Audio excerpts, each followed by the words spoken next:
Hey, what's up everybody, and welcome back to News Dose. And could Xbox possibly be working on a brand new console? This is a question that has popped up here recently, as a Datamine does suggest that Xbox might be working on something, so we're going to talk about that one later on in the video. And then over in PlayStation land, they might be bringing back a beloved franchise that we have not seen in quite a long time, and I think that if you've played back in the PlayStation 2 era specifically, this one is going to be pretty exciting. So we're going to talk about that one as well. As always, though, if you do enjoy the video, make sure to hit that bell notification, subscribe button, as well as the like button, because it does help out the channel a ton. It is greatly appreciated. But beyond that, let's just go and jump right into the video, starting off with NPD Sales Numbers. This is for the month of February, and this is actually a really interesting month for gaming because there's a couple of really big launches here, including Elden Ring as well as Horizon Forbidden West. So I know fans have been interested to see exactly how well these games sold over in the United States for their first month. And well, Elden Ring did come out as the #1 best-selling game. I think by this point it's not really a major surprise, but yes, Elden Ring was the best-selling game in a busy month for gaming as a whole, and it goes beyond that as well. Over on Twitter, Matt Piscatella also stated that Elden Ring ranked as the 5th best-selling game of the 12-month period ending February 2022. So this was a phenomenal launch for Elden Ring and From Software, and I think this just kind of ends that debate on, are these games too hard to reach the mainstream public? Elden Ring proves that's not the case at all, and people are absolutely buying into this game, and it goes to show you that there's a real market for these difficult games. I know there's always going to be that controversy about options and all that, but you are seeing here that people are buying into this formula that From Software has really mastered over the last decade plus. Now, there was also some other interesting things for this NPD. Horizon Forbidden West was the #2 best-selling game for the month, and it actually now holds the new launch record for PlayStation 5 games in terms of revenue. So Horizon Forbidden West did have a big launch, and I'm really glad to see that because it's an absolutely excellent game. Really enjoyed that one. Pokemon Legends Arceus was actually the #3 best-selling game. That actually released the month before, so it's holding pretty firm there in the month of February. And then, as far as platforms, the Nintendo Switch was the best-selling hardware in terms of units and revenue. Xbox came in at #2, and then the PlayStation 5 came in at #3. Overall, though, it seems like all three platforms are doing very good, and we also had several good launches with Elden Ring. You had, of course, Pokemon Legends Arceus the month before, and Horizon Forbidden West. So really, it just seems like the game industry is booming on all levels. Moving on, we also got an update for Gamescom, one of the biggest gaming events of the year, and they did announce that it is going to go back to being a physical event for the year of 2022. This is good news, as we are starting to see some of these game events come back as a physical event. And in fact, I mean, Gamescom is not the only one that has announced this as of recent. The Tokyo Game Show, which typically takes place in September, that also got announced as a physical event for the year of 2022. So we are starting to see things go a little bit more back to normal. If you do like those live reactions from the crowd and that just pure excitement for these big game announcements, it is really exciting to see these physical events return once again. And Gamescom, this was a big domino here because this is one of the biggest game events of the year. Of course, you have E3 and the Game Awards as well, but Gamescom, in terms of attendees, this has always been a major event. It was revealed that back in 2019, there was more than 370,000 attendees. So yes, there's a lot of people that shows up for Gamescom, and a lot of the times there are some pretty interesting announcements that are made at Gamescom, so it's always an event worth paying attention to. Now, as to when you should mark your calendars, it will be taking place between August 24th and the 28th. Jeff Keighley will also be hosting the opening night live event, as he has done so in the last couple of years. Next up, something interesting seems to be happening with Xbox. This is thanks to a new data mine that may have just leaked a new Xbox console in development. Yes, a new codename thanks to a data mine did make its way online, and if you take a look over here, you can see several codenames, including Xbox Durango. That is actually the codename for Xbox One. Then you have Xbox Scarlet. That's the codename for the Xbox Series, and below that, you have something by the name of Xbox Keystone. And that one is important because we have not heard this codename before, and it is listed with other other Xbox consoles. With its file being grouped up with other Xbox platforms and then above the Azure server cloud host, this does signify that it is likely to be some type of Xbox related hardware. So now everybody's trying to figure out what this Xbox Keystone is. And I think that there's actually a few different possibilities here. If this is Xbox related hardware, there's three different things that I'm kind of looking at. One, it could possibly be a mid-generation refresh for the Xbox Series. While this isn't necessarily my first guess as to what this is, it is a possibility because it's always important to keep in mind that with any of these console manufacturers, as soon as a console releases, they're always working on the next device. And as we saw last generation with the Xbox One X and the PlayStation 4 Pro, they could do that once again this generation, even if it's years and years away. Of course, consoles do take years and years worth of development though, so if that is the case, don't expect any type of news on that anytime soon.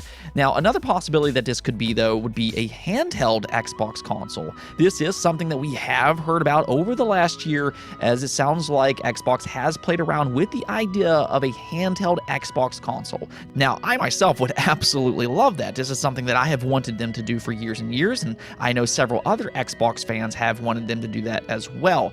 But whether or not a device like that will ever make its way to the public, that's a completely different question. A device like this could possibly be a little bit more niche, as there is a strong chance that it would revolve around their game streaming service. Of course, Xcloud is already working on mobile phones, so there is that question of what type of crowd would actually buy a dedicated handheld console like this. I think that it would definitely have a crowd, but there is a question of how big a market like that actually is. I think that there's actually another possibility here as far as handheld Xbox consoles go, and that would be for Microsoft and Valve to team up to bring Xbox Game Pass over to Steam, which would make it playable on the Steam Deck right out of the box. I mean, here recently, even Valve stated that they would help Microsoft do just that, so if they're not willing to make their own dedicated handheld device, I think they should just go ahead and take Valve up on that offer there, as it's a pretty good workaround.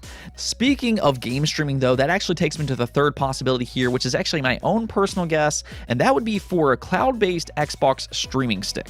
In the past, we've actually heard Xbox publicly refer to a device like this, and we also know that they want Xbox Game Pass on every device possible. So they're going to try to cover as much ground as they possibly can. They have their consoles being the Xbox Series, they're releasing their games on PC, then they have game streaming for mobile phones, there's PC, but what if they also had a streaming device that could plug directly into your TV, automatically sync up with your Xbox controllers, and play all of your Xbox Game Pass games out of the gate? That would be a very good and affordable option. Then suddenly, instead of paying $300 to $500 for an Xbox console, you can go out and buy this streaming stick for maybe $50 to $100. That is actually a pretty attractive option. Now, whether that's what we're actually looking at or not, that remains to be seen. This is all just speculation for the time being, but there definitely seems to be something happening here with this code name popping up being Xbox Keystone. Let me know what you think about all of this though. What do you think Xbox Keystone is referencing? Do you think it's a streaming stick? Do you think it's a new Xbox console? Or do you think it's something entirely different? Let me know in the comments below. Now, on to our final topic. We do have some PlayStation news to talk about today, which I personally find to be very exciting, and that is about the return of Sly Cooper. There has been a lot of talk as of recent that Sly Cooper will be returning this generation for the PlayStation 5. About a week or so ago, an insider by the name of NGT account, which does have a pretty good track record leaking things such as Star Wars Eclipse before the official announcement, well, NGT account did say that a new Sly Cooper game was in development. So that alone has already given some fans some hope that maybe we'll see the return of Sly Cooper sometime here soon. And while about that, a few more things have happened since then that does signify that maybe this game is actually coming back after all. So what's happening is that another insider talked about Sly Cooper again, though this time we're actually hearing the possible studio that might be working on this game. That is actually a major question. While Sly Cooper was created by Sucker Punch Studios, the last couple of entries has been handled by Sanzaru Games. And Sanzaru Games, well, they've actually since been acquired by Facebook. So it's more than likely not going to be Sanzaru Games. So that brings into question, is Sucker Punch possibly working on this new Sly Cooper, or is it going to be somebody else? And well, according to Special Nick, the insider over on Xbox Era's podcast, which does have a pretty good track record as well with leaks, well, according to him, the studio that's working on this game might possibly be PixelOpus. The thing about this is that he does say that he's not 100% certain that this is the case, but when you start to look into it, it does actually kind of make sense. PixelOpus is an underappreciated PlayStation first-party studio, so this would remain in-house. They did work on Concrete Genie, which not only turned out to be a good game, but it's also a nice artistic-looking game, which is very much needed for Sly Cooper. And then on top of that, it's also been spotted that PixelOpus is working on a new project with Sony Pictures Animation. Now, this still doesn't necessarily prove that this is related to Sly Cooper though, so do keep that in mind. This is just a rumor for the time being until confirmed true. But as I said before, that's not the only interesting thing that happened with Sly Cooper over the last couple of days, because it's also been pointed out that the Sly Cooper website was suddenly updated. Yeah, amidst all the Sly Cooper rumors, the Sly Cooper website that's been around since 2002 was suddenly updated on March 4th. The thing about that is that you actually currently cannot access that website, so we don't even know what changes that they made for this Sly Cooper website. It just all kind of makes it seem like they're updating it to maybe relaunch it sometime here soon. And why would they want to relaunch it? Maybe it's because it coincides with some of the rumors that are going on right now that, hey, Sly Cooper might actually be making a return after all. I mean, when there's smoke, and there's a lot of smoke here, there oftentimes is a fire. So we'll see what happens with all this, but I do think that this is very exciting. I would personally consider Sly Cooper as a top 10 3D platforming franchise of all time. I love 3D platformers myself, and I think that this would fit perfectly into PlayStation's catalog of games right now. PlayStation might be known for their big blockbuster hits, but they also have a pretty good catalog of family-driven content such as Sackboy. They also have Astrobot, Ratchet & Clank Rift Apart, and then here possibly with Sly Cooper as well. I think that this just further diversifies that portfolio, and I think it perfectly fits in with PlayStation. So really, really hoping this one happens. Let's go take a look at the poll of the day, though, and yesterday we did finally get an update on that Overwatch sequel, so I wanted to ask you all, after a long hiatus, are you excited for Overwatch to return with the sequel? And well, unfortunately, most of you all are not in this situation. 62% of you did say no, while 26% of you said yes. Now, I will say, as a huge Overwatch fan, I would have liked to see more of you all excited about this, but at the same time, I do understand. I think Overwatch is a great game, but one thing about Overwatch is the more you play it, the more angry you get with it. And it's not necessarily the game per se, but because it's such a team-driven game, I think people get a little frustrated at times, especially if you're playing in ranked. They get a little frustrated when their teammates don't do what they think that they should do, and everybody is always right in every situation. We know how this turns out. I always like to say that the first rule of gaming is it's not my fault. That's pretty much what everybody always thinks. It's not my fault, right? And I think Overwatch definitely has that syndrome going on with it.